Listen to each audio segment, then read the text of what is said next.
Welcome to our show today. We are here to talk about the important and engaging topic of stability. And we thought that this would be an interesting topic to take a closer look at today because stability is a bit of a buzz term that we tend to hear used quite frequently out there in the yoga, movement, and fitness worlds. But it also seems that that word isn't always clearly defined.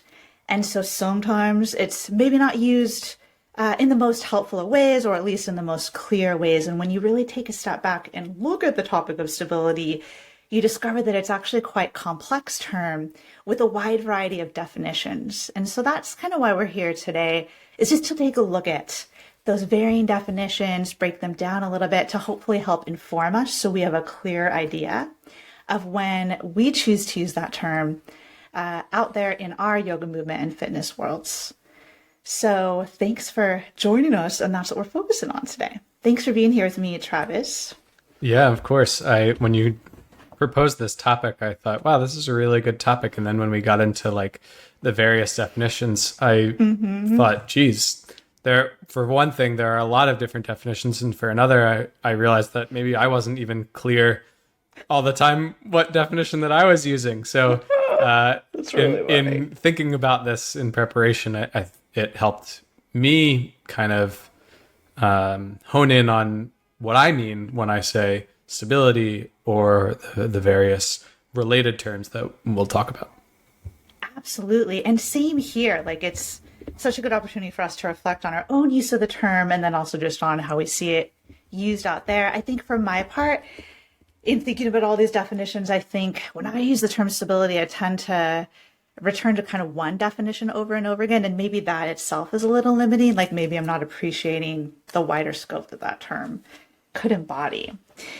So, well, I don't know. Maybe it's better that you mean one thing and then you use a different word when you mean something else, as opposed to just stability being the blanket term that you use for all of these things. That's so true.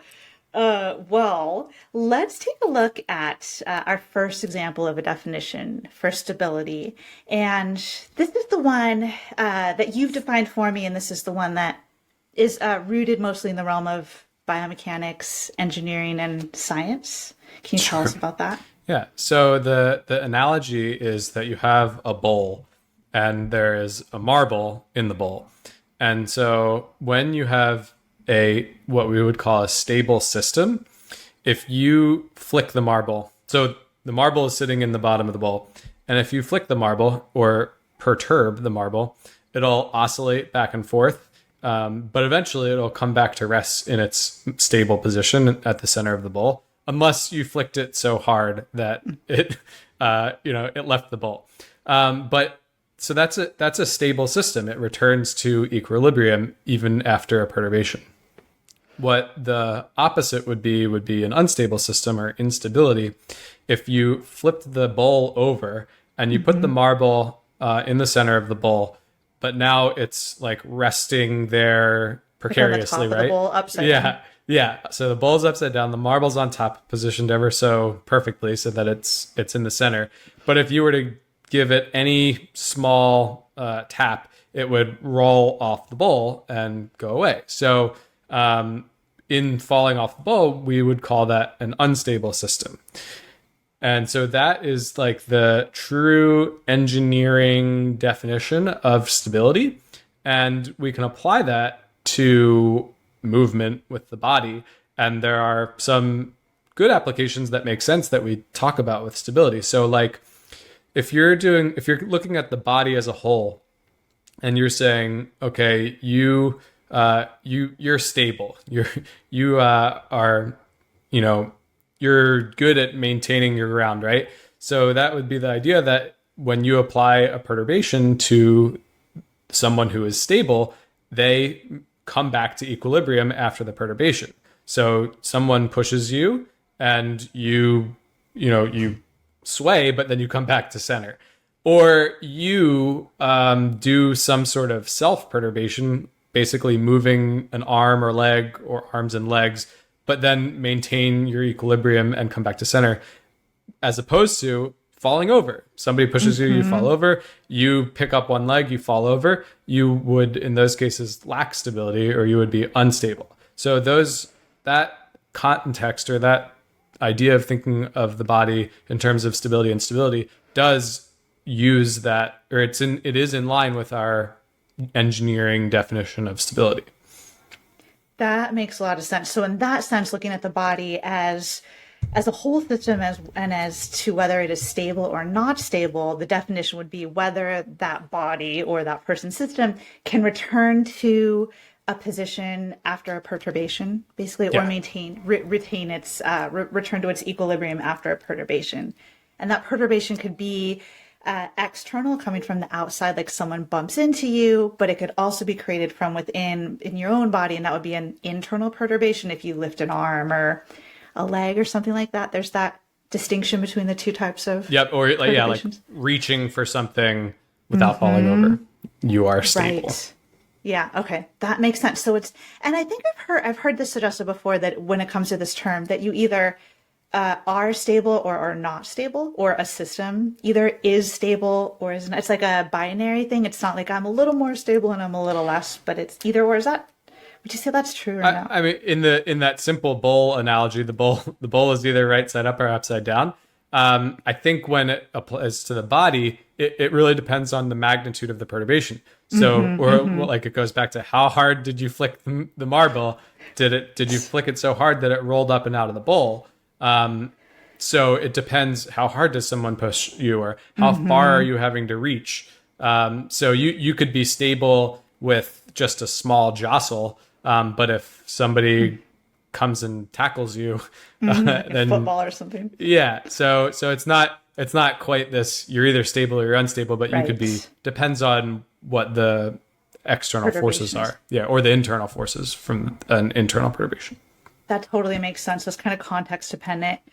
That makes sense. So would you say that in this sense of looking at stability under this definition, is that similar to the term balance?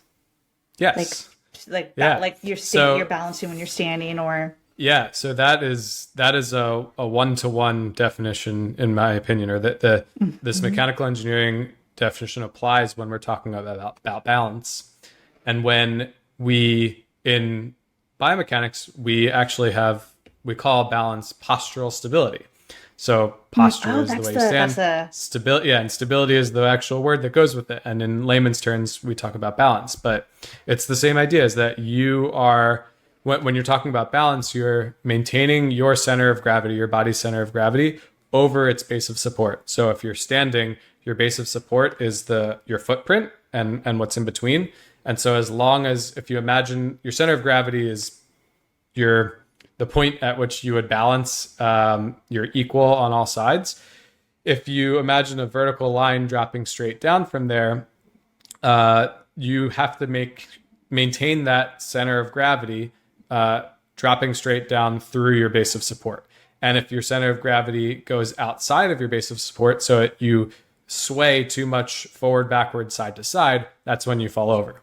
So postural stability is a correct application of the precise definition from engineering.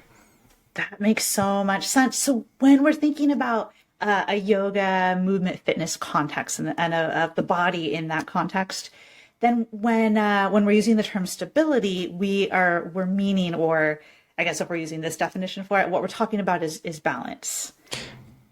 Yeah, well,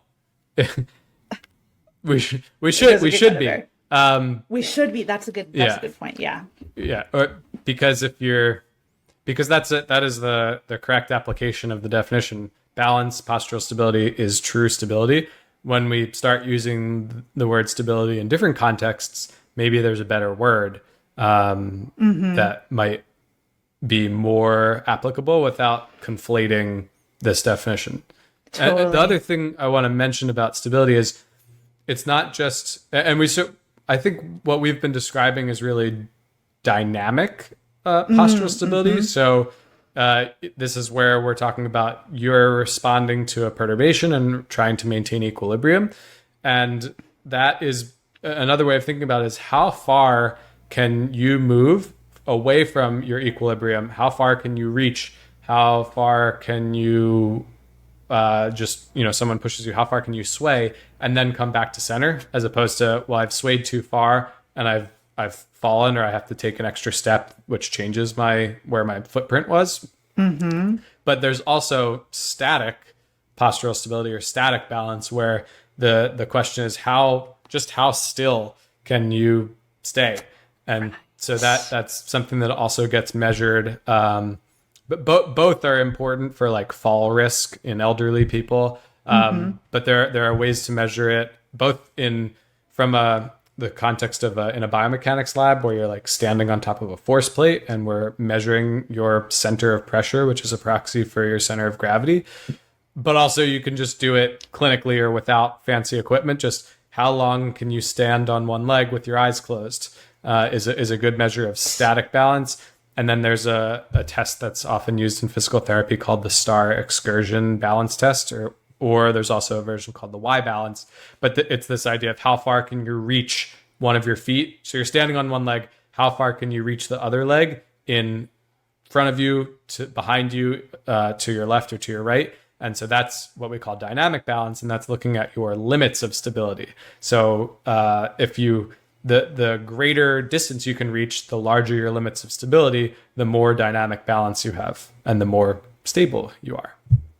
That makes so much sense. And understanding those distinctions is really helpful as well, between static balance / static stability versus dynamic balance, dynamic stability. Right. Because you could, I think it could be confusing if you don't have those two conceptions. Like, well, what about this and what about that? They're both balanced. One is very staying as still as possible, and one is moving as far away as possible, but then returning back to center. Right. So if I were to think about that or apply that into, say, a yoga class context, something like tree pose, standing in tree pose would be standing on one leg. And you had mentioned with your eyes closed. Specifically, we should... Well, that just makes it harder. So the idea is... the visual. Right. So when you take away the visual, you're relying on vestibular and proprioception. So those are the three things that help us maintain postural stability. When you remove one of them or challenge one of them, it makes it harder. So you could close your eyes. That removes vision. You could spin in a circle a bunch of times. That would alter your vestibular system. Oh, right. Make you dizzy. It makes you dizzy. And then you could stand on something unstable. You could even take your shoe off, and then you're a little bit more unstable. But then you can stand on foam. You could stand on a wobble board. You could stand on a yoga block. Blanket. Yeah, Sorry. any or all of those options would be perfect to increase the challenge. So the idea is, well, if you're able to easily stand on one leg with your eyes open on a flat surface, like 30 seconds, or like for a certain amount of time. Exactly, for 20, 30 seconds, then we want to make it harder to challenge you. And so we would do one or more of those changing. Layering on those challenges. That would be a way that I guess you could quote, like, work on or test, I guess, one static balance in a yoga class context. So if your tree pose has become easy for you with your eyes open, you could try closing your eyes. I've actually been working with that a little bit myself, because we have Laura Bear, who's a special guest teacher in my online class library. She has a little mini workshop that she taught in the library that's about balance, and she talked about some of like the three balance systems of the body, and the importance of especially taking the visual system out of it in order to work on enhancing the other systems, especially as we age, because as we age, the visual tends to be the aspect that declines the most. So working on the other aspects seems important for maintaining our quality of balance as we get older. But anyway, so all of that... I'm glad Laura said the same thing as I did. She did. She said the same thing, yeah. Which, more reinforcement. But so that would be static balance, standing on one leg, like tree pose, for example, or any other of yoga's single leg static balances. But something that would work on dynamic balance, or like you said, reaching toward like the outer reach of your ability to maintain balance, could be something like standing on one leg, and then it's like the STAR excursion test. So you could stand on one leg and then take the other leg, reach it as far back behind you, which in my mind, that's like going toward Warrior 3 or something, and then bringing it back, but all without touching the foot down and maintaining control the whole time. then maybe taking that same leg and reaching it forward, which in my mind then is moving more toward like a single leg squat. Because the leg is going out in front of you. I guess maybe you'd bend into that front knee, and then you come back, and then you could take it out in multiple directions. So that would be a way on the yoga mat that we could work with like dynamic balance or stability. I think in like oftentimes in your classes, you'll do like a coming from high lunge, and then pick up that back leg and like place it down under control. Like stepping it forward slowly. So if you stepped it back slowly, okay, you're not necessarily coming back to your chair pose. If you're in chair pose, and you go step back under control into high lunge, you're not necessarily coming back. But the idea is, well, how far back? How long can you control that step back before you have to put that back leg down? Right, that totally makes sense. So a good way to work on dynamic stability and or assess it or something like that, especially within a context in which we're familiar. So another question that I have that's building on this is, I feel that the term stability, while it's often used out there and it's not always clearly defined, one way, at least in my observation, that I see it used that I feel may be a conflation of the term with another term is I feel like I see stability and strength used either always in the same breath, like we're working on stability and strength, or as meaning one another. So like stability meaning strength, or at least coming close to that. So my question I would ask you is stability, and especially within this definition we're talking about right now, are stability and strength the same thing? Are they synonymous terms or not? Well, I think no. I think they're related. How I led that. Well, I think they're related, but they're not the same. So in my understanding, or the way that I think about it, is that strength is your ability to produce force. And stability is what we've been talking about, right? Now, I think the complicating factor is that you do, so if it's this idea of how well can you maintain your position or how well can you return to equilibrium in response to a perturbation, you do need a certain amount of strength in order to do that. And so the way that I like to think about it is that stability is strength, but it's also this idea of whatever you want to call it, whether it's control or proprioception or just awareness. I mean, maybe proprioception and awareness are sort of the same thing. It's your sense of your body in space. But stability is what we've been talking about is mostly control, but you also need strength to be able to express that control, especially when the forces that you're encountering in the real world are of higher magnitude. That totally makes sense. So there is some overlap there, and you could include a certain degree of strength in your definition of stability, but they're not the same thing. Right. Like if you think about stepping back from chair pose to high lunge, you do need a lot of strength in that standing leg, in the quadriceps, to maintain that isometric knee flexion as you're stepping back. So you need both strength and the control of the balance, the stability of the movement to be able to do that. If you didn't have the strength in that leg, you would collapse. Right. That totally makes sense. So you need a certain degree of strength, and I guess it depends on what the actual movement is. But if we're talking about, say, just standing in functional daily life or walking in functional daily life, there is an element of balance that we all have, or postural stability, whether we're standing or sitting or walking. And like if we're thinking about stability in that sense, then strength might be a part of it, but we're not really that taxed strength-wise as far as like how much force you can produce.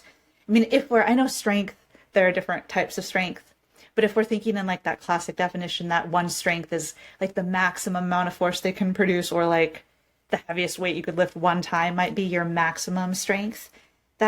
You don't need your maximum strength in order to walk or even to hold tree pose, like even to balance on one leg. You need some strength in that standing lateral hip to hold you in and keep you balanced. But that's, maybe if you held that for 30 seconds to a minute, you might start taxing those muscles in more of a strength endurance way, not so much a maximum strength way. Right. But it's not that you really need like super strong lateral hips in order to hold yourself on one leg. There's just like some overlap there, Yeah. would you say? Well, yeah. You need a good amount of lateral hip strength for standing on one leg. You don't need much to stand on two legs. Right, totally. And then a related question that I bet a lot of our listeners will be familiar with, but just this idea that sometimes when people walk or even just stand or run or assume certain yoga poses, sometimes there's this movement pattern we observe in people where their knee, the bent knee, tracks inward, otherwise known as knee valgus. And sometimes that is labeled incorrect or non-optimal or something like that. And sometimes people want to target and change that. And in order to change someone's habitual knee valgus or knee like tracking inward, sometimes people call it collapsing inward pattern, oftentimes what's prescribed is outer hip strength exercises.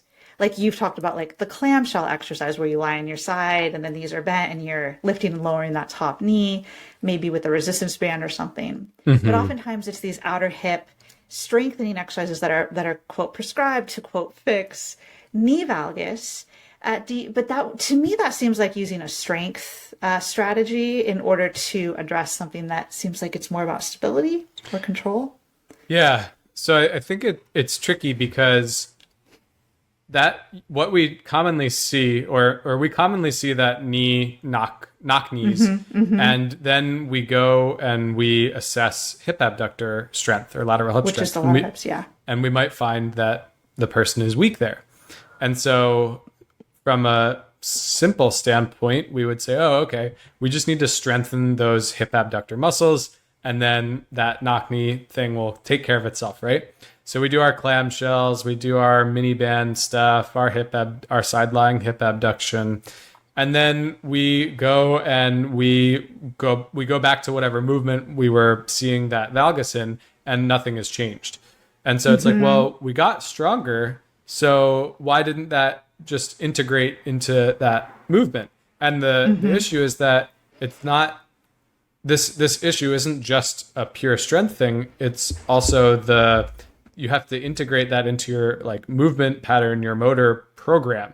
So the way that I like to think about it is like the muscle strength itself is kind of like your hardware. And then once you have the hardware, you have enough strength for whatever activity that you need to do. Then you have to create the software to make it wiring. show up. Yeah, so you have to practice the movement with the correct knee tracking. And so it's not just that doing this strength work is going to automatically carry over. You have to have the strength that's necessary, but it's not sufficient to guarantee that it carries over into the skill of controlling that knee position. Right, because that's like a different variable, and it's just a little more complex than so if simply we think do a bunch about, of I think when clamshells we and go that will back stop. to like, yeah, I think when we go back to the word stability, it's both the strength and the control at the hip and the knee to maintain that alignment.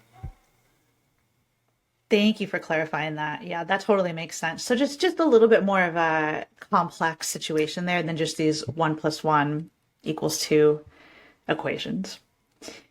Another question, or at least another use of the term stability that I tend to see used out there is the term core stability, which I think it already has some overlap with what we've already been talking about. But could we touch on that briefly? Like, what does the term core stability mean? What are core stability exercises? What are they doing? What are they working? Yeah. So there's a classic paper by a physician named Ben Kibler, and we can link this in the show notes. But he defines core stability as, and I wrote this down so I wouldn't mess it up, the ability to control the position and motion of the trunk over the pelvis to allow optimum production, transfer, and control of force and motion to the terminal segment. And so all of that is to say that the way that he's largely defining core stability is this idea of control, but it's also producing and transferring force. So it's sort of that definition that we talked about before, where force is strength control is control. So strength plus control equals stability. And then the way that we train that is often with isometrics, which maybe are only maybe are an oversimplified aspect. Maybe it's not addressing all facets of it because you're basically staying still. But so that some of the common exercises that we would do would be like dead bugs, where you're lying on your back and reaching opposite arm and leg. Bird dogs, where you're in tabletop or quadruped, reaching opposite arm and leg.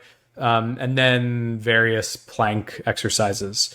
And so stability, when we think of those exercises, you have to have a certain amount of strength just to maintain whatever position you're in. And then you have to have, or just to get into the position maybe, but then you also have to have the control or the proprioception or the awareness to maintain that position as you are or internally perturbing your system by moving your arms and legs. That makes sense. And just to clarify, when you talk about those as being isometric exercises, so isometric means like muscles are working, but no joint movement is happening. Yeah. So you're trying to maintain your torso position statically, isometrically still, while there's movement occurring around it. And so, limbs. Yeah. So, and sometimes like with the dead bug, you actually need a pretty good amount of strength to maintain your back pressed flat into the ground, that posterior pelvic tilt. So that requires rectus abdominis strength just to get into that position. And then, and then you need more as your arms and legs get farther away. And from the core. Yeah, but you have to have the strength, but then you have to have the control to feel your back your not spinal lifting alignment. off. Yeah. So that's like the control piece to it. And that totally makes sense. And so something like dead bug, lying on your back and reaching arm and leg apart, that's isometric core training for the actual core, the muscles of the trunk. And then you're adding dynamic movement by moving the arm and the leg. So there's a dynamic aspect, and you could consider that a form of internal perturbation because you're perturbing your system, but internally by your own movement of your limbs. Yeah. And so that one, when you're perturbing and reaching the arm and leg, you're lengthening the lever and making more of a core stimulus because it's trying to lift your back off. That's one example. The bird dog, I think, is maybe easier to even see because as you lift the arm and leg, you're changing your base of support, which makes it inherently more unstable. And then you're trying to basically not fall over. Like you can't fall over in a dead bug because you're already on the ground. But the bird dog, we've all probably felt the urge to fall over or actually fallen over when we've done that. And so the stability component is not only not falling over, but also keeping your hips square to the floor, not allowing any rotation. And then in addition to that, actually, there's some awareness of moving through the hip and not through the lumbar, which kind of dissociating the hip and spinal motion, which is an added layer of like the control awareness and control. Yeah, that totally makes sense. Yeah, those are two classic examples of what I often see labeled as core stability exercises. Yeah. And then, there are other ones, planks. Yeah. So side front planks. and side plank, it's like, all right, there's not a lot of perturbation. There, like in a front plank, there's gravity trying to put you in, take you back down to the floor or anteriorly tilt your pelvis. And so you're maintaining that. The control piece comes more in when we're doing something where we're picking up an arm in plank, or leg or something like that. That makes sense. Or like side plank. Or someone pushes us. Yeah, someone pushes you. Applies a perturbation and you're trying to maintain plank. An external perturbation. Yeah, that totally makes sense. Thank you for clarifying a little bit more about that category of the use of the term stability. Another use of the term that I tend to see out and about is using the term stability to mean control of a range of motion. And I'm trying to think of what a good example, or that stability also means movement with control. So, and I see this used mostly in the context of like you're moving your body actively into a stretch, and that you're doing it actively. So you're doing it with control, and that is said to be stability. Do you know what I'm talking about? This use of this term? Yeah, and I think that's really confusing because I think we have a better word for that, which is mobility. Um, Right. so Which so which the way mobility that is moving. Sorry, yeah, we went a so little lag. Yeah. I think of movement, or I think of mobility as like active range of motion. Or Yes. another way I think about it is like flexibility with strength or control. Like if you just think of flexibility, that's passive. Someone, well, you could be moving yourself or someone's moving you, stretching you, whatever. When you add the active component to it, you're moving yourself. Your muscles are working to put yourself into a position. So that requires you have to have the flexibility first, but then if you're doing it yourself, you have to have the strength and control over those ranges of motion to move yourself into and hold them.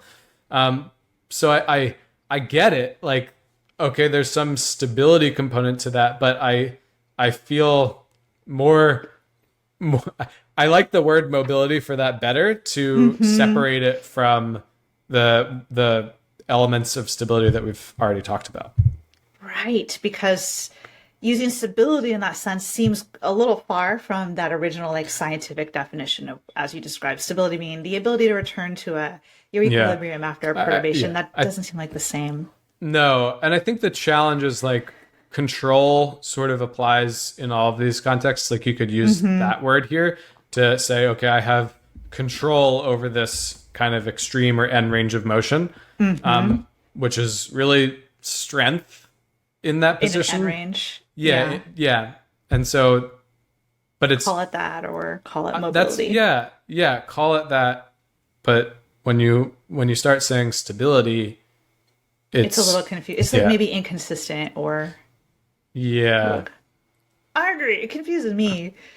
I get And it. I like I'm probably guilty of it. Like when I think of shoulder, well, I probably often use the word when I'm talking about different joints to when I'm talking about joint stability, maybe when I actually mean mobility. So this is what I alluded to at the beginning, where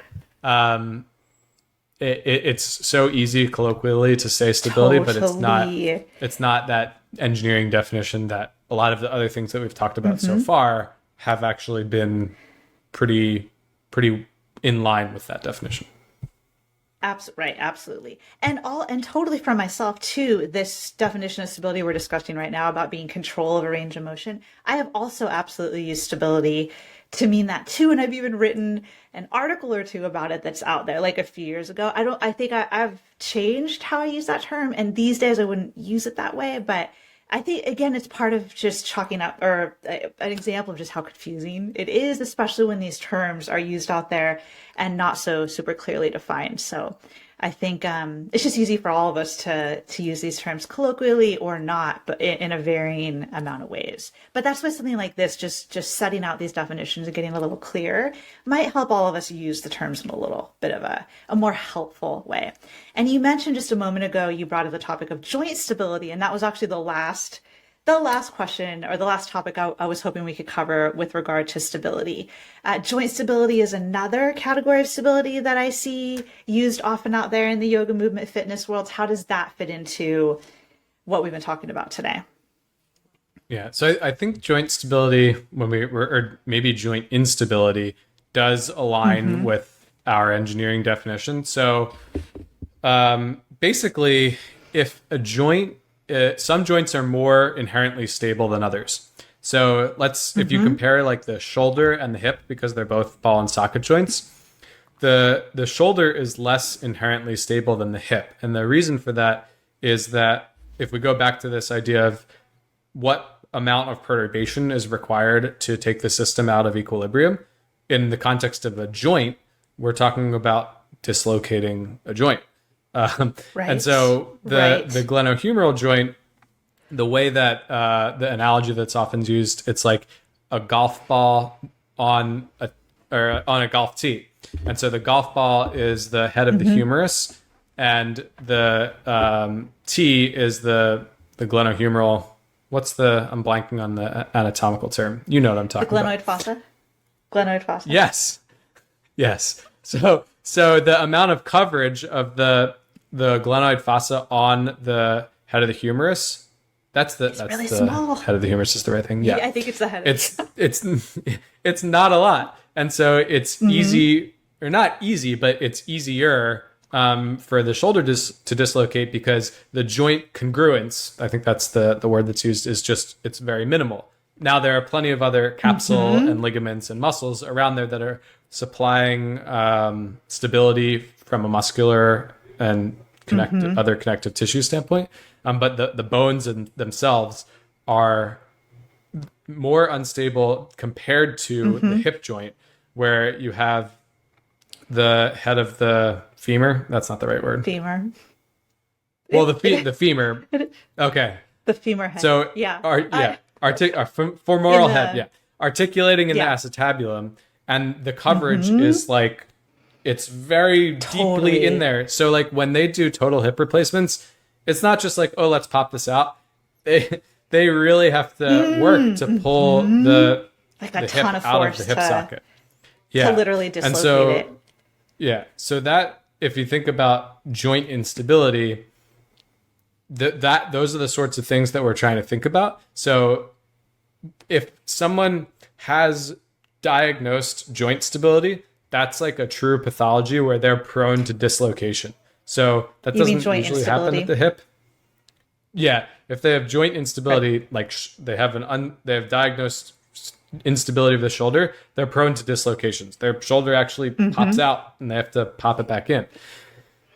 I think that is one thing, and then the way that we talk about it in fitness and yoga and movement, we use it a little bit more loosely, where we probably shouldn't. I think so too. Right. Like I hear the hip referred to as unstable quite often out there, and like we're working on our hip stability in which yoga is fine. With certain strength. Yeah. You can work on hip stability where it's more from the context of a balance or or controlling the hip and the knee with the valgus thing. And so that is stability, but it's not like we're combating, oh, if we don't do those exercises, we're at risk of developing an unstable hip. That's just not right. That's a great distinction. Yeah, like shoulders that are prone to dislocation are somewhat common, and we probably know someone who experiences that, or maybe that is us in our body. But with actual hip instability, as far as it potentially dislocating, that seems far less common, right, compared to the shoulder. Yeah, that's more like a traumatic skiing accident or car accident, maybe. Right, a traumatic accident. And so that's the shoulder and the hip with regard to instability. Maybe we can kind of round out our conversation by just briefly touching in on the spine and spinal stability in the same context. Because that's another place where I feel like you hear the term, you have an unstable spine or you have spinal instability. I feel like that's thrown around a lot out there as well. Yeah. So true lumbar spine instability is a pathology of the spine where there's excessive motion between the vertebrae, and most people don't have that. So, but the problem is that there's a body of literature that showed that dedicated core stability exercises, like the ones we talked about earlier, help with back pain. And so that was extrapolated to say, oh, spines are inherently unstable and everyone needs core stability or trunk or spine stability exercises. And the issue with that is, like, when you tell somebody that their spine is unstable, it creates some maladaptive beliefs. So they think like, oh, well, I have to pick up the pencil that I dropped on the floor exactly right. Otherwise, I'm going to throw my back out. And that's just not how it is. The spine actually is quite stable.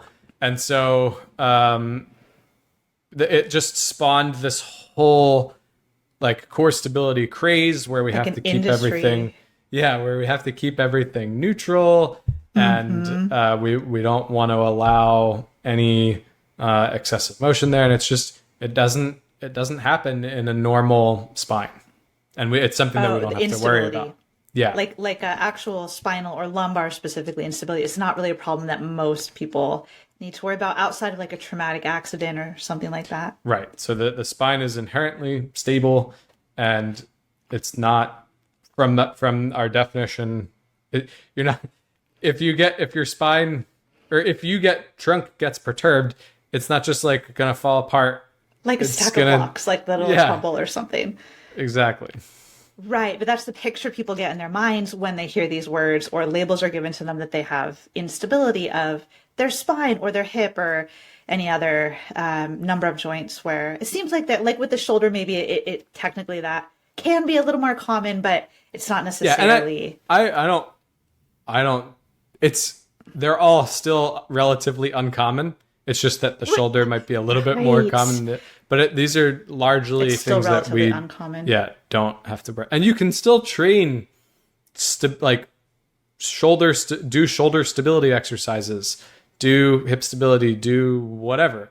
But we don't want to think that the reason that we're doing those is because those joints are inherently at risk of dislocation or yeah, injury. That's a really great point. Like, it's probably still fine to call them shoulder stability and hip stability exercises. Like standing on one leg and balancing in yoga, you can call that a hip stability exercise, but it's just making sure you're clear about what you mean by stability. Like, in that sense, that stability as far as the balance, the control, the proprioception, maybe some strength layered in, but it's not stability in the sense that you have an unstable hip and that's dysfunctional and you're fixing that with this exercise or something like that. Yeah. So kind of coming back to just that idea of stability being a term that can be used a little loosely out there and not always so clearly defined, but once we kind of hone it in and we recognize what the grounded scientific definition is, then we can use it in a little more informed way. Yeah. And I think it is tricky because there's the considerations of stability at the whole body level, and then there's considerations of the at the various joints themselves. And so they're both terms that are out there. They're real. There's joint stability and there's postural stability, right? And they just understanding how they are similar and different from our engineering mechanical definition of stability. Right. And then there's the other stuff that we said we probably shouldn't use the word stability for. Yeah, exactly. So I feel like this has been a really helpful breakdown. And just a reminder to our listeners that we also have a blog post that goes along with this podcast where we've talked about really similar things and broken them down. So make sure to check that out. The link to that is in the show notes. And I think with that, we can probably wrap up this good look at stability today. Do you think, Travis? Sounds good. Thanks so much to all of our listeners for listening. Don't forget to subscribe to our podcast so you can stay in touch with our new episodes as we release them.